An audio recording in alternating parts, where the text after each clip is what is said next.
Alhamdulillahirabbil alamin wassalatu wassalamu ala asyrafil anbiya'i wal mursalin wa ala alihi wa sahbihi ajma'in. Subhanaka la ilma lana illa ma 'allamtana innaka antal alimul hakim. Rabbi shrah li sadri wa yassir li amri wahlul 'uqdatam min lisani yafqahu qawli. Okey, alhamdulillah. Sedar tak sedar kita dah sampai ke hari yang terakhir lah program ni, insya-Allah. So, soalan yang terpenting sekali rasanya dah sampai Raja Penit ke tak? So, terubatlah apa? Okey, insya-Allah. So, itu mungkin beberapa soalan teknikal dulu kot. So, apa pandangan dengan tempat ni sebagai tempat untuk program macam ni?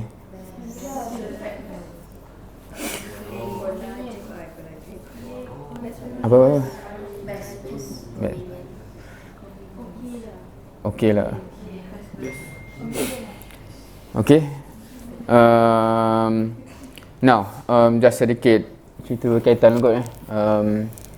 Kita orang dulu, of course, macam kalau Amrin sebut pasal kan initial cerita dia, ada dia ditugaskan untuk set up tempat camp ke apa benda untuk sebab student overseas bila biasanya sama cuti biasanya sepanjang tahun akan program di negara masing-masing, tapi bila cuti sama biasanya pertengahan tahun tu akan balik dan biasanya akan ada satu program besar lah yang kumpulkan semua student overseas di Malaysia.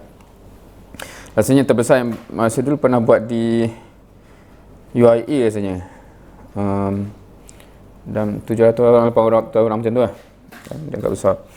Dan ingat lagi masa tu yang kita pun ialah tak ada pengalaman sama kan. So yang bendahari program tu memang akaun dia kena freeze lah, sebab bila orang bayar yuran semua kat dia sampai cecah ratus ribu tu, bank freeze lah, kata ni ada penyeludupan. Oh yalah, ada kan, dah ada kena menjawab sebab tiba-tiba influx masuk duit daripada macam-macam negara pula tu kan. So penatlah dia menjawab apa benda sebenarnya, bisnes apa dia buat kan. Anyway, tapi yang kalau program setiap negara tu kadang-kadang dia ada buat retreat masing-masing, dan sebenarnya ni salah satu tempat yang biasa orang buat. Dan ada beberapa cerita lah yang biasanya orang-orang yang tak kenal lagi owner ni biasa datang, kadang-kadang masa dia dah Allahyarham biasanya dia lah jaga. Kadang-kadang akan nampak lah dia sapu-sapu apa semua pakcik tu ni. So ada seorang tu dia ceritalah pengalaman dia kata, ya tengok pakcik ni siapa, dia sembang kan. Dia kata bila sembang baru tahu, oh rupanya graduan UK. Oh rupanya pangkat datuk. Bukan datuk cucu tu, datuk title tu kan. Rupanya IR, engineer apa semua kan. So baru tahu, oh ni just nak kata macam tadi lah, kita ada sampel-sampel orang yang kalau dia tak cerita, kita tak tahu dia punya credential from ni lah kan. Kita campak pakcik ni jaga tempat ni. Nama dia Allahyarham, tak ingat apa, Datuk IR Dr. Azhari, kata silap nama dia. Kalau kat Gombak tu, dia duduk Gombak kalau pakcik-pakcik yang kat situ dipanggil Abang Az. Tak tahu kenapa, tapi kita panggil Datuk Azhari lah. Yang okey, masa COVID, dia meninggal sebab COVID. Dan bila dia meninggal tu, kebetulannya anak perempuan dia tu baru kahwin dengan suami dia lah. Dan lepas dia meninggal tu, suami dia lah terpaksa tiba-tiba, sebab dia tak rasanya dia tak ada anak lelaki saja, so anak perempuan. So bila suami yang baru masuk jadi family lah yang kena cover semua macam-macam lah, urusan keluarga apa semua kan. Termasuk tiba-tiba kena manage tempat ni lah. Dan kebetulannya yang suami tu saya punya Ustaz Hamid lah kat Gombak sekarang ni.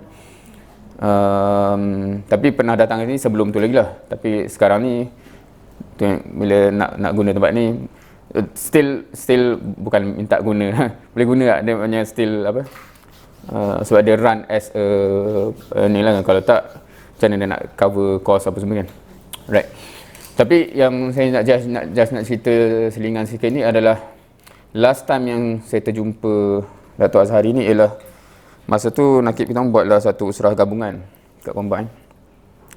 Gabungannya antara kami yang umur-umur macam, actually dalam usrah saya tu saya paling tua lah, yang lain tu muda-muda sikit. Dan satu lagi usrah ni yang semua senior-senior berubah semua kan. Dan interesting masa tu adalah discussion tak sikit-sikit. Dan ada pakcik ni dia bagi latar sekitar pasal mengingati mati. Habis dia cerita dalil lah apa semua. Lepas tu Dr. Asari ni kata, takkan bincang macam tu, macam so kita nak buat apa kan. Dia bincang, kata kenalah ada apa action nak buat. Sebab dia cerita konsep kan, mati tu pasti bla bla bla. Takkan habis macam tu, kena cerita. So apa macam mana nak siapkan kan. Yang membuatkan saya teringat tu ialah bila jumpa tu dia dan adalah satu discussion interesting. Minggu depan tu dia meninggal sebab COVID. Dan itu macam jadi terbekas tu sebab ialah bila kalau orang kenal yang kita kenal tu meninggal, dan kadang-kadang baru je right before that kita ada komunikasi tu, dia jadi macam memory yang berbeza lah. Dan that has been one of the motivation lah bila bincang pasal ingat mati. Dan real Allah takdirkan dia meninggal right after that. Dan dia jadi reminder untuk kita yang kita pun tak tahu, kita baru cakap ni na'udzubillah lah sebab kita kadang-kadang risau sebab kita tak sedia lagi kan. Tapi possible je. Tak nak tapi hakikatnya possible kan. Kalau kat UIA tak tahulah ni batch, korang sempat tak batch ni, batch yang student first year ke second year dia yang meninggal lepas main hoki kat UIA apa? Korang kan sempat batch rasanya first year second year macam tu lah, sebab dia main hoki petang-petang kat Mahalah ni. Lepas tu kawan dia tu terkena bola tu. Dan tapi tak ada dampak apa-apa. So tapi malam tu dia dah start rasa pening. Rasa pening kan. Lepas tu member kata apa, esok kita pergi klinik. Esok tu bila pergi dah terlambat lah sebab dia pendarahan dalaman. So yang bab tu selingan sikit lah. Maknanya korang tahu ke kalau malam-malam macam mana nak reach emergency klinik tu, walaupun dia officially tak buka, tapi dia ada kalau emergency ni kan. So bila student tak tahu tu boleh menyebabkan dah ditakdirkan begitulah, tapi maksudnya kena tahulah apa-apa emergency, jangan, especially kalau benda yang kepala apa yang severe ni terus gila, jangan esok-esok tu takut dah terlambat. Anyway, tu satu reminder lah, maksudnya kita memang bila kita masuk UIA ke masuk IPT ni, kita dah terbayang InsyaAllah satu hari kita akan baling topi kan, grad tu kan. Itu je kot yang bestnya bergambar dengan jubah tu dengan baling topi kan. Tak tahu lah culture UIA ni macam mana. Sebab saya culture universiti lah kan. Sebab bila ambil kat pentas tu bukan ada sijil pun kan. Dia macam sijil kena claim kemudian tu just untuk gambar je kan. So sebab tu masa saya degree tu semangat dia lah. Masa master dengan PhD tu macam tak payah pergi boleh tak? So especially masa double family lah. Sebab kalau masa tu kadang mak kita nak ambil gambar kan. Masa double family ni macam tak apa. Yelah sebab dia nanti nak kena manage pula anak-anak ni. Yelah dia panjang cerita. Especially kalau kat overseas pula. Anyway. Apa dah cerita. Okay, tu satu. Owner lah latar belakang dia dan okay. So hopefully kita bersiap lah. Dan apa yang kita cerita semalam semua tu is hopefully memberi gambaran apa rangka kita dan kita ongoing. Alright, yang kedua, rasa program macam ni perlu ada, bukan kerap tu tak possible lah. Maknanya dia perlu ada ke setiap setahun ke setiap semester ke setiap habis, ingatkan habis grad nanti. Alright. Now, jawapan tu sebab program tu ke sebab kalau contohnya program ni ada lagi tapi tak ada swimming pool. Contoh lah. Apa yang contoh. Sebab nak tahu juga selain daripada swimming pool, adakah elemen lain tu ada apa-apa makna lah? Ada. Macam nak sambung tapi tak ada. So contoh, okay, so nak pecahkan dua ni. Adakah contoh kalau kita kata benda yang ni selain daripada air itulah kan. Kalau contohnya sebab sekali ada gathering apa semua ni, termasuk bincang sikit apa ni kat PKIG, rasa okey ke macam asalkan bukan nak faham untuk elemen lain lah. Elemen lain tu maksudnya makan sama-sama tu, ada sembang, tidur at least satu malam tidur sama-sama. Rasa adakah dekat PIG tu, saya rasa game dia tu memang sangat okey untuk interaction day sebab kat situ memang kita orang sangat kenal each other. Sebab nak attack tu nak kena faham dia ni. So memang ingat, kau tak nasi goreng kan? Ingat sampai sekarang. Oh siapa? Ada kecewa tak ada nasi goreng? Tak ada. Nasi lemak kan saya. Kau ada dia punya menu tu kalau tak dapat nasi goreng. Okey, boleh je makan. Alright. Now. Yang lain? Ni nak tanya sebab if lah rasa kalau benda tu membantu sama grup sama projek ataupun inter project apa semua tu, boleh je nak diusulkan ke depan, tapi tak naklah benda ni jadi force sebab saya je yang short sendiri ke apa. Tu nak tahu yang nampak positif atau yang nampak sebaliknya. Kalau dengan program yang memang kita banyak kerja lama, Kalau ada program lain space untuk chat message. Kalau ada program lain juga, kita orang saling tanya lah, oh kau buat apa Okay. apa. Sebab yalah saya terbayang kebanyakan kita jumpa dalam mood meeting nak program apa semua tu, dia biasanya mood agak serius sebenarnya dan kita tak sempat as person tu ni kan. Apatah lagi kalau jumpa tu asyik tegangnya macam tak siap ke kerja. Brother? Ke brother muak lah? Okay je, okay. Dah biasa kan? Alright. Now, if that is the case, bolehlah nanti dibawa bincang of course sebab yang ketua-ketua projek tak ada kat sini. Cumanya, from my perspective, itulah kalau rasa benda tu membantu, akan diusulkanlah untuk ke depan ni. Dan yang besar yang skala macam ni biasanya dia mungkin akan skala macam retreat ujung SEM ke apa macam tu yang after one SEM apa kan. Cumanya untuk yang macam ni dia just ada dua nak kata apa ni from myself lah sebab dia melibatkan investment yang agak besar. But personally saya tak ada problem to invest macam ni as long as nampak macam ROI dia tu berbaloi.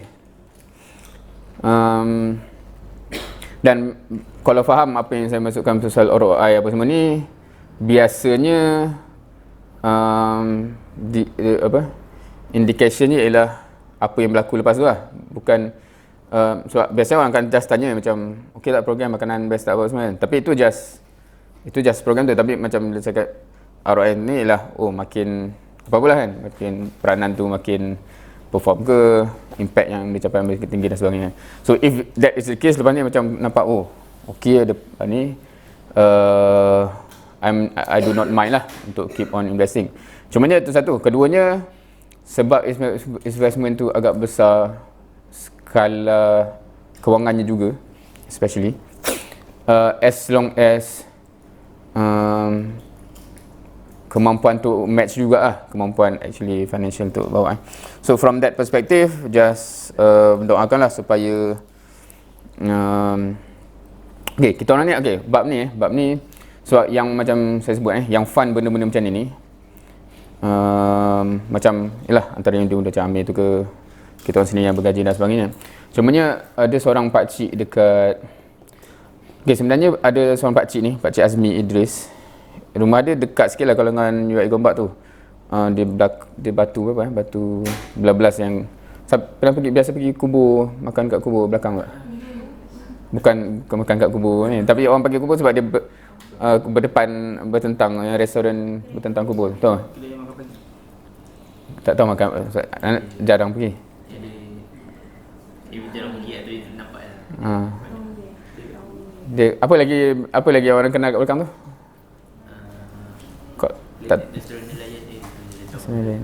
Kalau jauh lagi sampai scam belajar kereta belakang tu. Tak tahu pernah sampai ke tak. Tapi anyway, rumah dia within that lah. Okay, rumah dia kat belakang tu, rumah dia pun ada swimming pool kat. Ni dia siapa yang civil engineering yang buat jadi kontraktor, so dia antara orang yang antara kita punya skill yang agak berduit lah. Kalau kita orang dulu selalu je kalau macam grup yang kecil-kecil just nak get together kita orang tumpang rumah dia je sebab rumah dia tu ada rumah kecil kat belakang dengan swimming pool dan taman besar. So dia biasa agak layan lah kalau selagi mana tak ada orang.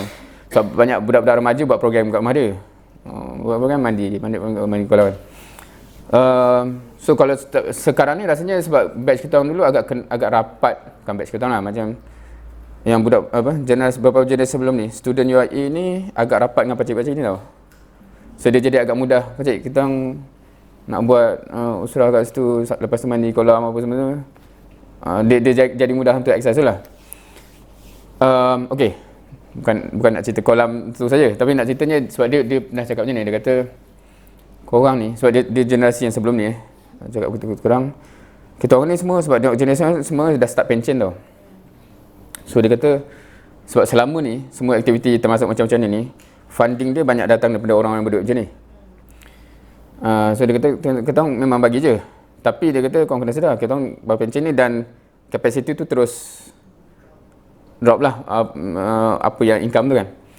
Hence dia kata, dan korang ni pula sebab generasi kita orang, dia orang punya masalah tu ialah tak macam Amir tu macam special case lah, sebab most of our batch trajectory career, satu bukan businessman, dan trajectory career tu tak secepat untuk catch up sehingga financial capacity tu jadi balik macam untuk ganti balik yang pakcik-pakcik dah pension ramai ni. So dia jadi ada, that's the concern lah, kalau dakwah projek benda-benda berkembang, lepas tu yang funder ni dah tak ada, semua pension cukup untuk dia orang je balik. So siapa yang so that's satu interesting discussion yang saya just give a glimpse of some of the things that we discuss begini. So kalau nak mempossibilkan tu, satu, hopefully ROI dia berganda lah lepas ni kan, from your activism, rekrut orang baru ke, program makin impactful dan sebagainya. Dan kedua, doakan jugalah supaya benda ni okey, dan termasuk juga saya punya personal whatever kerjaya ke investment apa-apa semua tu membuahkan hasil yang boleh fit in balik ke sini insyaAllah.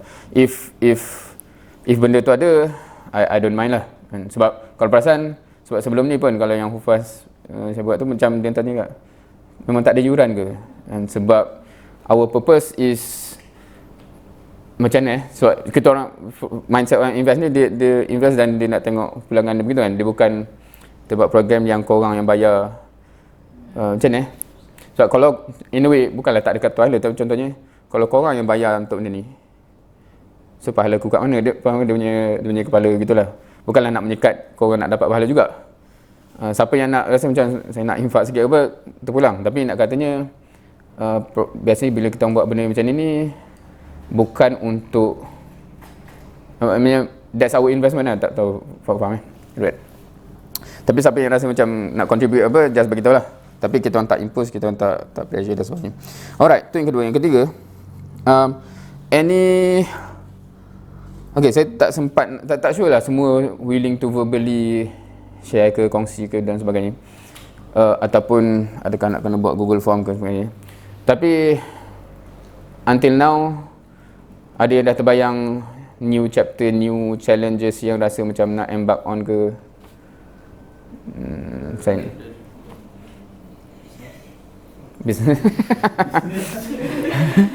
Okay, from personal capacity hopefully ada lah macam-macam yang nak kena ni kan. Tapi from, kalau kita bawa pula kepada from capacity dan projek-projek ni ke, saya dah terfikir nak berhenti projek ni, nak buat bisnes full time. Kan lari pula dia punya. Ada apa? Kalau yang nak dikongsikan lah, kalau tak nanti saya akan buatlah Google Form kod-kod susah nak cerita depan orang. Tapi anything yang nak, siapa-siapa nak share ke? Tak nak share? Semangat insyaAllah. Ada makin tersebar luas lah kita punya program ni. Jadi setiap orang daripada kita bukan satu sekolah, situ ada. Masya Allah. Dengar? Dengar. Niat tu ada, insyaAllah. Of course dia punya step by step tu. Okay, semalam ada juga cakap macam, tapi nak jumpa macam Razin tu susah. Of course sebab masa saya tanya dia tu, dia bukan jump daripada tak pernah lead team ke lead team. Sebab sebelum tu dia dalam dekat engineering pun dah ada position. So dia dah ada ni lah. So siapa yang kalau belum ada tu, dia bukanlah kita campak terus ni kan, maknanya dia adalah okay. So next time ketua unit dulu ke, and so on so on. That's the natural. Tapi siapa yang dah memang ketua unit, the next tu taklah big leap sangat kan, cumanya skala yang dia nak kena tengok tu begitu But hopefully orang kata apa, everything start with a dream. So hopefully dream tu ada lah. Kalau dream tu pun tak ada, dia susah kita nak terbayangkan melangkah tu dan harapnya tak apa, maknanya it's always internal battle bila kita start dream big, especially yang ke arah syurga lah especially. Syaitan normally takkan biarkan benda tu ni lah, so dia akan kacau dengan tapi kau tu siapa, or whatever that is lah kan. So keresahan tu so hopefully kita boleh manage benda tu internally dan juga with orang kata apa, sembang dengan member-member yang bukan kategori syaitan lah. Faham ke konsep tu? Kan sebab syaitan ni dia membisik. Okey, syaitan punya function apa syaitan punya ni jadi tadabbur surah An-Nas pula. Tapi syaitan ni satu, kalau orang baik tu dia orang macam ni normally dia akan ajak kode kejahatan tu satu lagi ialah kalau orang nak buat baik dia akan cuba stop, right? So kalau kita ada member yang macam tu, kita tak ada apa-apa, kau ni skema bukan apa, yalah tak layan ke apa-apa lah, yang lara ke apa tu, tu kerja syaitan tanpa sedari lah kan. Yang kalau baca minal jinnati wan nas kan, maknanya syaitan yang buat kerja ni ada yang jin, ada yang manusia. So manusia tu apa tu lah satu, kalau orang tak ada apa-apa dia ajak maksiat ke tu yang jauh lah ataupun lara kan. Satu lagi ialah orang nak buat baik je, dia keluar dalam kata-kata dia yang menyebabkan terhenti benda tu kan. Nak pergi solat je, macam ustaz pula ini, apa-apalah kata-kata yang menyebabkan tak jadi gitu. So siapa yang banyak kawan dia macam tu dia not that helpful lah. So hopefully kawan-kawan yang positif, yang menyebabkan ini kalau macam cerita selingan sikit, adik saya seorang tu, dia perempuan lah, dia pernah belajar kat Australia. So satu ketika tu dia pernah call, dia tengah runsing lah, dia kata macam Bang Long, macam mana nak deal dengan member dia ni? Kenapa dengan member dia? Sebab rupanya dia duduk rumah, tak tahu rumah sewa ke apa, tapi yang sebilik 2 katil. So roommate. Mula dia duduk ngumpat lah member dia kan. Member ni keluar pakai skirt pendek apa gitu. Okey, so apa yang nak dia cerita kan. Lepas tu dia kata dia terganggu, rupanya ada satu berlaku satu episod dia. Dia kata dia nak bangun subuh, biasalah dia pasang alarm. Lepas tu bila alarm tu bunyi subuh, kawan tu bengang.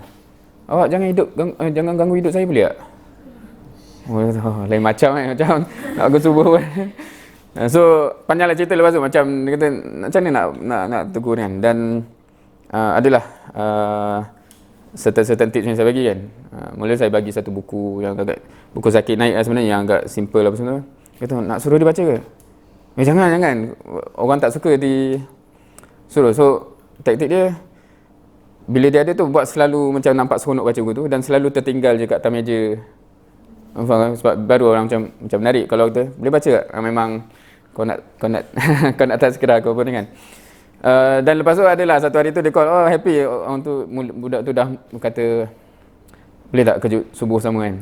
So agak interesting, walaupun dia kata keluar dia pakai skirt pendek lagi, tapi tak apalah, step by step. So circle kita yalah, maknanya adalah satu, kalau kita ada member yang semua syaitan tu, macam nak sedarkan dia lah, janganlah, kau tahu tak efek kau tu boleh jadi besar from. Sebab saya terkesan dengan benda ni, sebab saya dulu kita orang masa undergrad dulu, kategori yang kita orang duduk rumah sewa lah. Semalam ada perbincangan pasal sebab UIA ni mahalah tu masih boleh cover student. Tapi kita orang dulu kat Unitan, kita orang yang tak nak duduk dalam college, tak payah, jom kita sewa kat rumah luar. Dan kita orang sewa tu adalah berapa belah orang. Ada seorang budak ni baik sungguh lah, mak dia jaga dia macam ni tau. So dia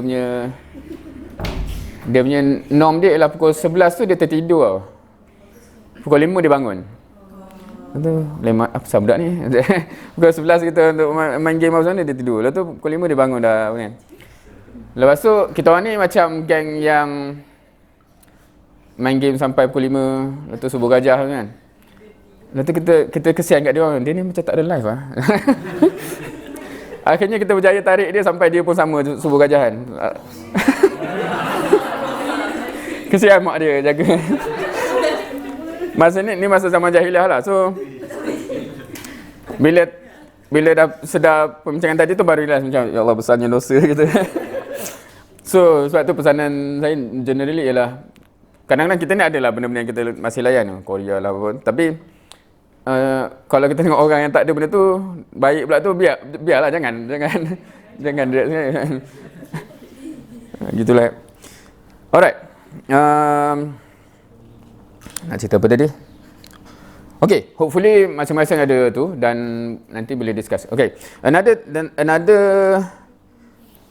thing ialah kalau ada feedback apa-apa, nanti okay, kalau verbally ada any feedback yang rasanya macam kalau saya tahu mungkin program ni more impactful ke apa-apa, ada any additional element yang missing ke, prefer ada sesi kita naklah menasyid ke depan ke. Oh lagi tak suka. Apa yalah if anything yang macam tak terperasan so from the design ni memang cuba sebelum mungkin bagi dapat layar relax dan apa semua tu, ada juga elemen of some values yang boleh dapat daripada figure-figure yang mungkin tak pernah jumpa sebelum ni. Hopefully among bonding sesama all of you pun okay. So tapi takut ada benda yang terlepas pandang yang mungkin okay, dalam bab ni dalam bab kalau orang tanya tazkirah sikit ke, orang minta idea sikit ke apa, especially if you have something, kita ni biasanya tend to, tak tahu satu yang macam tu, siapalah saya nak beritahu apa-apa kan, itu satu, ataupun kadang-kadang segan, malu dan sebagainya. Kalau dalam kelas saya cakap benda ni, saya kata kau ni ikhlas tak? Kau ni orang yang ikhlas ke? Soalnya itu. Dan saya define, okay, bila sebut ikhlas kau define apa? Rela apa saja. Oh hebat, lain macam ni. Sebab okay, so saya pernah dengar masa, tak nak cerita lah specific location tu tapi saya tengah makan, kebetulan ada seorang brother sister ni sembang kat sebelah kan. Dan somehow apa yang dia cakap tu menyebabkan kita macam terpasang telinga pula. Dan yang dialog yang saya tak boleh jumpa sampai mati ialah, awak, saya ikhlas suka awak ni. Dengar? Tak. Yalah, awak, saya ikhlas sukakan awak ni. Saya macam nak tersedak-sedak dia. So agaknya apa definisi ikhlas itu? Tidak mengharapkan apa. Tak mengharapkan apa. Biasa orang cakap macam tu memang betul tak harap apa. Macam saya ikhlas dengan awak dan saya tak harapkan apa-apa, tak harap apa-apa sekali. Lepas tu, tapi kenapa? Kenapa? Apa dah ikhlas tu? Dah ikhlas kan? Mengharapkan apa pula kan, dah kan kontradik tu. Tu satu lah. But anyway, kalau yang saya sebut ni saya nak define beginilah kot. Sebab biasanya ada orang dalam perbincangan yang ni pula, bila kita kata ikhlas tu, kalau saya define, kalau kita buat memang for the sake of Allah.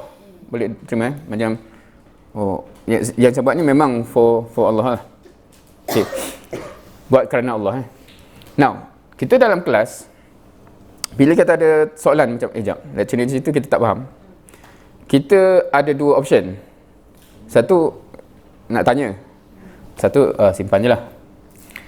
Now, kita tahu tak Allah suka yang mana? Tak tahu. Tak, maknanya between the two option, kita ada bayangan tak, maknanya which Allah maknanya Allah suka kita tanya sampai kita tahu, kita faham, biarlah tak faham. Tanya. So bila kita ada option tu dan kita tahu Allah suka kita tanya supaya faham, kalau kita ikhlas itu buat apa?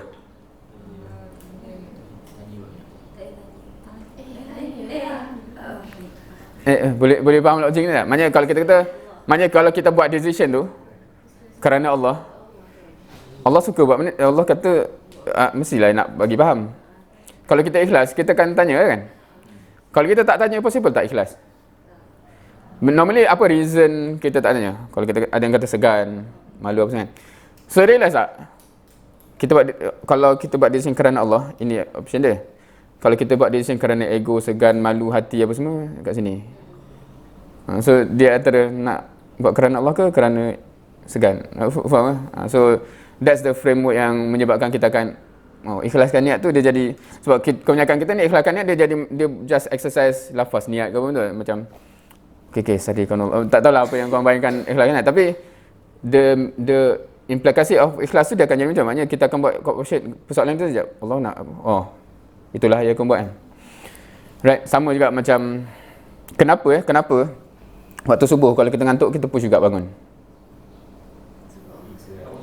Basically itulah, sebab kita ada dua option, tapi kita tahu memang confirm lah Allah nak aku settlekan juga subuh ni kan. So hence kita push diri kita walaupun ada penat apa semua kan. So similarly macam tadi ada segan ada apa, tapi Allah nak kan, Allah prefer ke situ.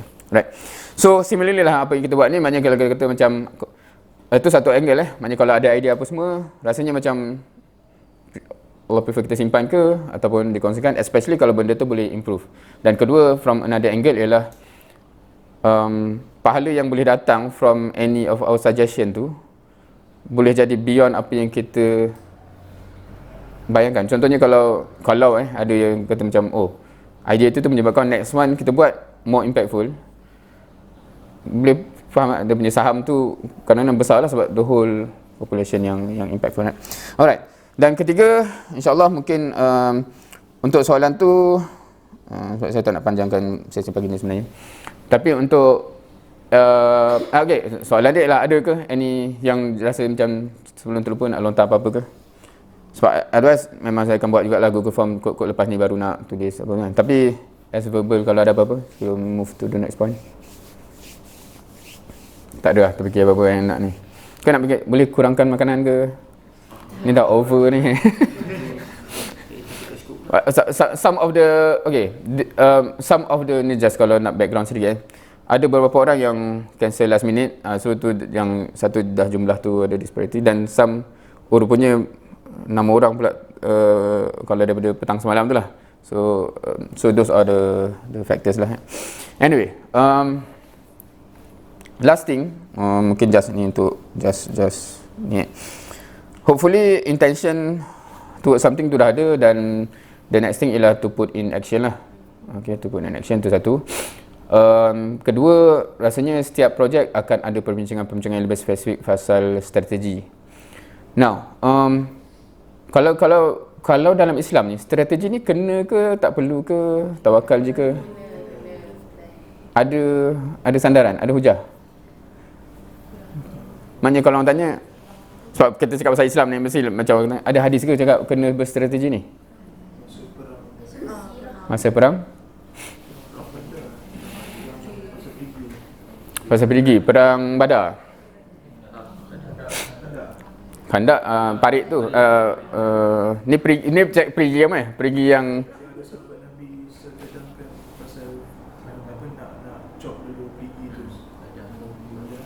maknanya nak supaya pergi tu bahagian belah kita musuh tak ada sumber air yang tu itu Badar lah. Kalau yang Khandak tu ialah sebab dia sedang segera ni macam mana nak tu, ada yang suggest, Salman Al-Farisi suggest buat parit tu kan. Tu yang nama Khandak tu, trenches ni. Okey, tu contoh-contoh nak kata. So maksudnya apa? Kena tu sebab apa? Sebab dia orang indicate maknanya kena susun strategi macam ni. Now, dalam nak bawa satu dalam peristiwa hijrah Nabi SAW, tahu tak Nabi susun strategi apa-apa? Keluar dulu. Nabi keluar last. Ambil jalan jauh. Ambil jalan jauh. Ada apa-apa strategi yang Nabi susun, Nabi SAW susun masa berhijrah daripada Mekah ke Madinah? Apa? Tempat tidur apa semua ni? Lalu jalan yang bukan common jalan ke Madinah lagi?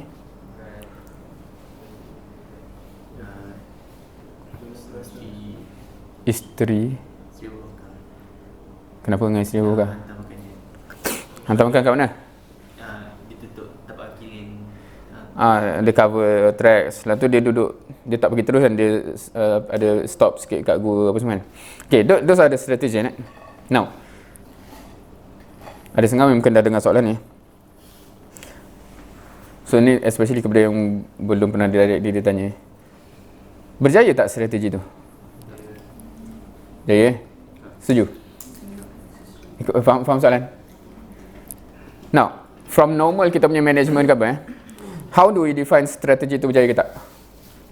Macam kita kata strategi susun untuk capai something, tercapai, kita kata tak hasil. From that perspective, apa bila dia kata dia nak jalan yang bukan normal tu, purpose apa? Alright, ada musuh dapat kejap? Ada kan? Yang naik kuda apa? Suraka kan nama dia? Yang dia pergi ke gua tu dulu. Ada tak orang jahiliah musyrik Mekah yang sampai ke gua tu juga?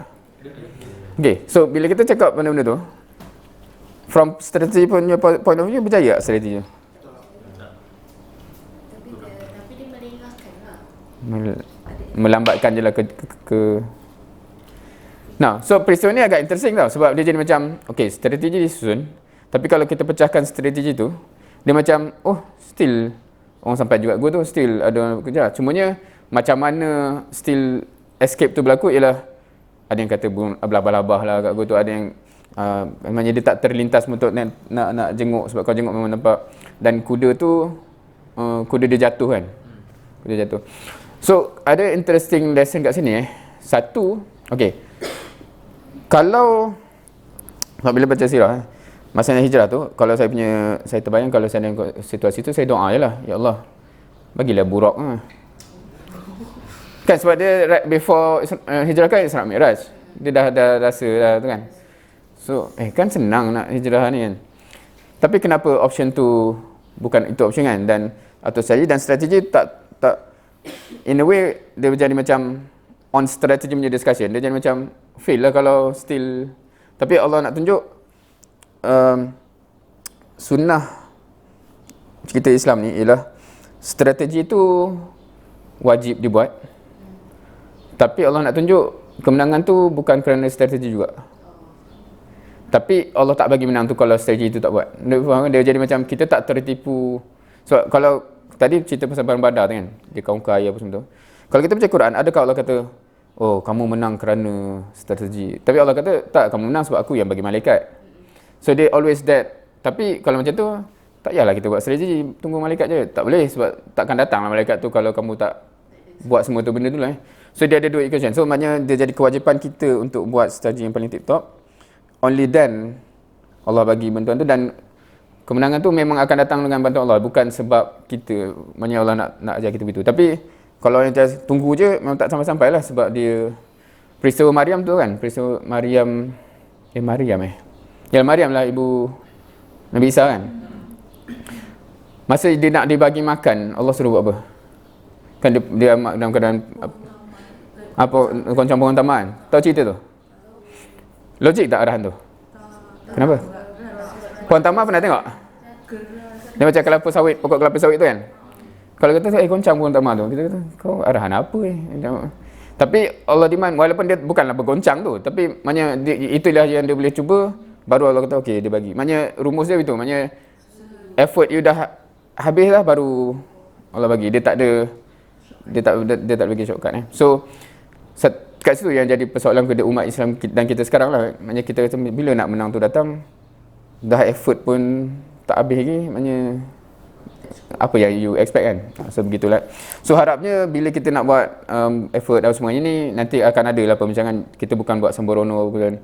Walaupun macam Amir cakap tu, part of the process ialah kadang-kadang this is the best yang kita boleh fikir. Tapi bila kita melangkah baru kita akan nampak, okay, kena adjust.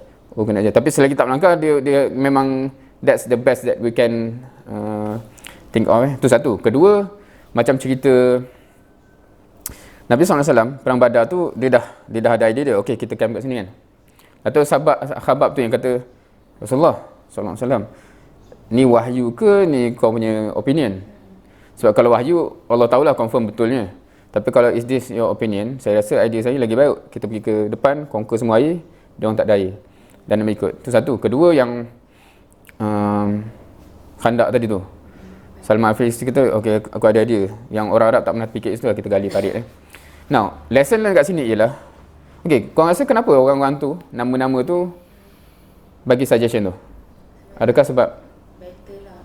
sebab dia nak the best for the mission kan? Soalan saya ni sebab, adakah sebab dia JK apa-apa? Faham eh? So that's the mindset. Sebab kadang-kadang kita ni ada idea yang bagus apa semua, tapi aku bukan JK. So that's not shouldn't be mindset. Kita memang part of this. Ketua JK ke apa tu just positioning untuk melancarkan proses, but any idea ni apa, kita sepatutnya memang nak projek ni berjaya kan. So hopefully those are the mindset yang akan membantu kita semualah insya-Allah, dan hopefully Allah redha. That's the best yang kita harapkan insya-Allah. So any other things sebelum, sebab ni dah nak kira the official closing. Of course lepas ni all aktiviti bebas lah sampai habis tu. So kalau saya sempat lagi nak apa-apa beraktiviti, silakan. Tapi of course towards pukul 11 tu, apa yang perlu dikemas, apa yang perlu di ni dah ni. So by right, dan kalau yang belum makan 9, 10, by right cukup lah untuk ni 2 jam untuk kalau ada yang masih ada nak final bagi puas hati ke apa-apa lah kan. Tak kisahlah, be it air ke, be it tidur aircon ke, be it apa yang mengidam tu kan. But of course ada masa untuk kemas dan make sure tak ada tertinggal apa-apa lah, especially kalau handphone apa. Sebab kalau bas tu boleh patah balik tak, memang dah lah kita kejar solat Jumaat juga. So to make sure lah. Any other things from your side as apa-apa closing punya ni? Tak ada lah. Semua muka-muka dah nak berehat dah. Memang dah all out. Rasa ada beza ke rasa main air dalam tak dalam ni? Ada.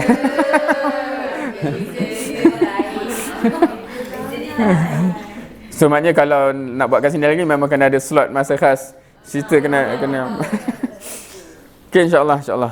So tak ada bagi cadangan tadi, mujur. Okay, so we take note of that insya-Allah untuk meraihkan. So kalau tak ada apa-apa, kita tangguhkan dengan tasbih kafarah dan suratul asr. Subhanakallahumma wa bihamdika asyhadu an la ilaha illa anta astaghfiruka wa atubu ilaik. Al-asr innal insana lafi khusr illa allazina amanu. Okay, insya-Allah